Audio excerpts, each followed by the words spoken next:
Presenting Civil Guruji app available in Google Play Store. Download now.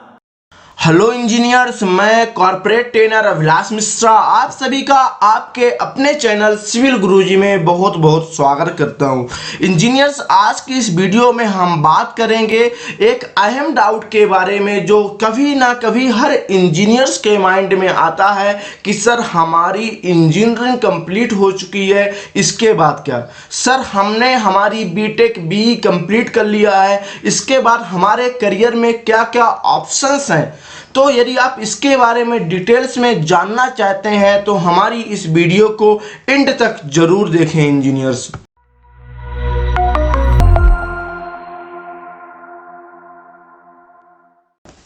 Engineers, जैसा कि आप देख रहे हैं कि आपकी सिविल इंजीनियरिंग कंप्लीट होने के बाद आपके करियर में नंबर ऑफ ऑप्शंस आते हैं। जैसे कि पहला ऑप्शंस होता है कि आप गवर्नमेंट जॉब की तरफ जा सकते हैं, कि आप गवर्नमेंट एग्जाम को क्रैक करके गवर्नमेंट जॉब को पा सकते हैं। इसमें से कुछ ऐसे एग्जाम होते हैं जैसे SSC JEE हो गया, और इसमें कुछ अलग अलग डेजिग्नेशन भी होती हैं, जैसे Indian railway service of engineers की हो गई, सेंट्रल इंजीनियरिंग सर्विस की हो गई, और साथ ही साथ आपकी हो गई असिस्टेंट एग्जीक्यूटिव इंजीनियर की, और भी नंबर ऑफ पोस्टें होती हैं। तो आप इसमें गवर्नमेंट एग्जाम को क्रैक करके जा सकते हैं।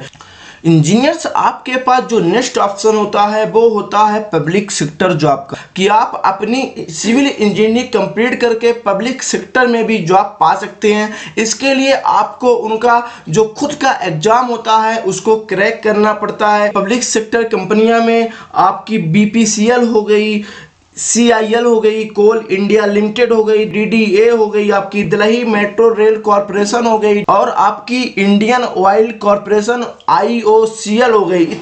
आपकी और भी नंबर ऑफ पब्लिक सेक्टर कंपनियां हैं जिसमें आप जॉब पा सकते हैं इंजीनियर, इनके खुद के एग्जाम क्रैक करने के बाद। इंजीनियर, पब्लिक सेक्टर और गवर्नमेंट सेक्टर में बस इतना डिफरेंट है कि जो आपकी पब्लिक सेक्टर कंपनियां होती हैं इनका 51% से ज़्यादा का जो शेयर होता है वो गवर्नमेंट के पास होता है। पब्लिक सेक्टर कंपनियां में भी आप जॉब पा सकते हैं, इनके खुद के एग्जाम को आपको क्रैक करना पड़ेगा इंजीनियर्स। इसके बाद नेक्स्ट ऑप्शन होता है कि आप हायर स्टडी कर सकते हैं, कि आपका यदि इंटरेस्ट मैनेजमेंट की तरफ है तो आप मैनेजमेंट से MBA भी कर सकते हैं इंजीनियर। इसके बाद यदि आप चाहें तो MTech कर सकते हैं, और आप चाहें तो MArch कर सकते हैं। आपके पास इसमें भी बहुत सारे करियर ऑप्शंस होते हैं, आप इसमें भी जा सकते हैं इंजीनियर। अब इसके बाद आपके पास जो नेक्स्ट ऑप्शंस होता है कि ट्रेनिंग और इंटर्नशिप का, कि आप जैसे ही आपकी इंजीनियरिंग कंप्लीट होती है तो आप एक अच्छे गवर्नमेंट या प्राइवेट इंस्टीट्यूट से ट्रेनिंग ले सकते हैं। क्योंकि इंजीनियर्स आप सभी के पास थ्योरेटिकल नॉलेज तो होगा बट प्रैक्टिकल नॉलेज उतना नहीं होता। बट यदि आप किसी भी कंपनी में, प्राइवेट कंपनी में भी जॉब करना चाहते हैं तो आपके पास प्रैक्टिकल नॉलेज होना जरूरी है, क्योंकि आप साइट पे जाके आपको प्रैक्टिकली ही परफॉर्म करना होगा इंजीनियर। जैसे ही आपकी इंजीनियरिंग कंप्लीट होती है वैसे ही आपको किसी ना किसी प्राइवेट या गवर्नमेंट कंपनी से ट्रेनिंग लेना चाहिए, ताकि आपके कॉलेज में जब कोई कंपनी आए या आप किसी कंपनी में इंटरव्यू देने जाएं तो आपके सेलेक्ट होने के चांसेस 99% हों, और आपके उस कंपनी में प्लेस होने के बाद भी आपके करियर ग्रोथ के चांसेस भी बहुत ज़्यादा हैं। इंजीनियर, जब हमारे पास टेक्निकल नॉलेज, हमारे पास प्रैक्टिकल नॉलेज, हमारे पास साथ ही साथ आपके पास सॉफ्टवेयर नॉलेज हो जाता है तो आपके जो करियर ग्रोथ के चांसेस हैं वो बहुत ज़्यादा हो जाते हैं।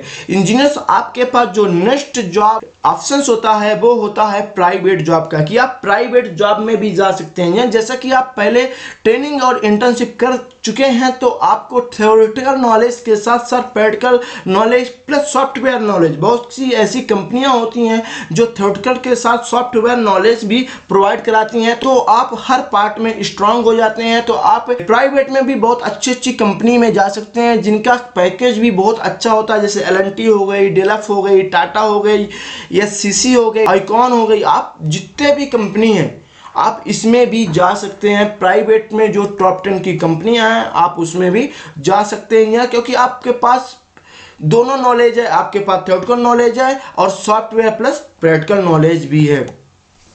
इंजीनियर्स, आप चाहें तो आप अपना स्वयं का बिजनेस भी कर सकते हैं, क्योंकि आपने इंटर्नशिप की है, आपको नॉलेज है, आप किसी भी इंडस्ट्री में काम करा सकेंगे तो आप स्वयं का भी बिजनेस कर सकते हैं। इंजीनियर कोई भी प्रोजेक्ट होता है उसके अंदर भी बहुत सारी डिपार्टमेंट होती है, जैसे डिजाइन डिपार्टमेंट, आप डिजाइन डिपार्टमेंट में जा सकते हैं यदि आपका डिजाइन पार्ट बढ़िया है। सर्वे डिपार्टमेंट, यदि आप सर्वे डिपार्टमेंट में जाना चाहें तो सर्वे डिपार्टमेंट में भी जा सकते हैं। बिलिंग डिपार्टमेंट, यदि आपको बिलिंग का काम, लेखा जोखा का काम बहुत अच्छी तरह से आता है तो आप बिलिंग डिपार्टमेंट में भी जा सकते हैं। आप एस्टिमेशन और प्लानिंग डिपार्टमेंट में भी जा सकते हैं। आप चाहें तो कॉन्ट्रैक्ट एंड टेंडरिंग डिपार्टमेंट में भी जा सकते हैं। आप चाहें तो QA QC डिपार्टमेंट में भी जा सकते हैं। Quality insurance and quality control department में जा सकते हैं। आप चाहे तो साइट एग्जीक्यूशन डिपार्टमेंट में जा सकते हैं। आप साइट इंजीनियर बन सकते हैं। तो इतनी सारी डिपार्टमेंट होती हैं इंजीनियर आपके साइट पे। अब इंजीनियर्स आपके पास जो ऑप्शंस होता है अपना बिजनेस करने का, उसमें आप कई टाइप की बिजनेस कर सकते हैं। जैसे आप कंसल्टेंसी डाल सकते हैं, ये इसको बोले स्वयं का आर्किटेक्चर फर्म डाल सकते हैं। साथ ही साथ लेबर कॉन्ट्रैक्टर बन सकते हैं। लेबर यदि आपके पास बहुत बढ़िया है, आपके जो कॉन्ट्रैक्ट है आपके एरिया में बहुत अच्छे हैं तो आप लेबर कॉन्ट्रैक्टर भी बन सकते हैं। इसमें भी बहुत ज़्यादा प्रॉफिट है इंजीनियर। साथ ही साथ आप मटेरियल डिस्ट्रीब्यूटर भी बन सकते हैं। इंजीनियर जैसे कि आपको पता है कि जो हमारी इंडिया है एक ग्रो कंट्री है, यहाँ डेवलपमेंट नहीं रुकने वाला इंजीनियर, तो आपका जो मटेरियल डिस्ट्रीब्यूटर का भी काम है बहुत अच्छा चलने वाला है और इसमें भी बहुत अच्छे आपकी प्रॉफिट है इंजीनियर। साथ ही साथ आप ऑनलाइन कोचिंग भी कर सकते हैं। इंजीनियर से यदि आपके पास किसी भी सब्जेक्ट का अच्छा खासा नॉलेज है आपके इंजीनियरिंग का, तो आप अपनी स्वयं की ऑनलाइन और ऑफलाइन कोचिंग भी खोल सकते हैं और आप बच्चों को पढ़ा सकते हैं इंजीनियर। साथ ही साथ आपके पास जो नेक्स्ट ऑप्शन होता है वो होता है फ्री लॉन्चिंग का, कि इंजीनियर्स आज की इस दुनिया में हम अपने ऊपर कम डिपेंडेंट है, दूसरे के ऊपर ज़्यादा डिपेंडेंट है। हम हो सकता है हमसे हर काम ना आए तो हम अपना काम कराने के लिए कोई एक इंजीनियर हायर करते हैं और उसको कुछ ना कुछ पेमेंट करते हैं। तो आप फ्री लॉन्चिंग भी कर सकते हैं, इसमें आप हर घंटे के हिसाब से भी कमा सकते हैं इंजीनियर्स आपके पास नेक्स्ट ऑप्शन होता है कंस्ट्रक्शन कंपनी डालने का। यदि आप चाहें तो आप स्वयं की अपनी कंस्ट्रक्शन कंपनी भी डाल सकते हैं, क्योंकि हमने पिछली स्लाइड में बताया था आपको ट्रेनिंग के बारे में। यदि आप को प्रैक्टिकली और सॉफ्टवेयर दोनों फील्ड का अच्छे से नॉलेज है और आपको अपनी फील्ड पे बिल्कुल आपकी कमांड है, तो आप अपनी स्वयं की कंस्ट्रक्शन कंपनी डाल सकते हैं। अब आप बोलेंगे सर हमारे पास इतना बजटिंग नहीं है अभी, तो उसके लिए आप क्या कर सकते हैं, छोटे से सेटअप से स्टार्ट कर सकते हैं और जब आपके पास फंड रेज हो जाए तो उसको एक बड़े सेटअप में कन्वर्ट कर सकते हैं इंजीनियर। तो इंजीनियर्स आप चलते हैं ट्रेनिंग और इंटर्नशिप के बारे में, कि जैसे कि हमने पिछली स्लाइड में आपको बताया था ट्रेनिंग करना बहुत जरूरी है एक इंजीनियर के लिए, चाहे वो आपकी जॉब के लिए हो चाहे आपके खुद के बिजनेस के लिए हो। इंजीनियर ट्रेनिंग इंडस्ट्री में बहुत सारी गवर्नमेंट और प्राइवेट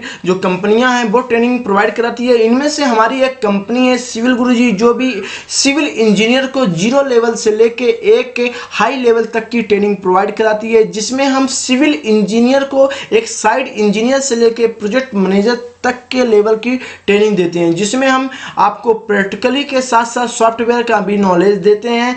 इसमें estimation, quantity survey, rate analysis, bar bending, schedule, billing, AutoCAD, Revit, ई-टैप और इसके साथ साथ आपको नंबर ऑफ सॉफ्टवेयर का भी ट्रेनिंग दी जाती है। इंजीनियर चलिए चलते हैं, मिलते हैं इसी जोश और जुनून के साथ एक नई वीडियो में। तब तक के लिए जय हिंद जय भारत इंजीनियर।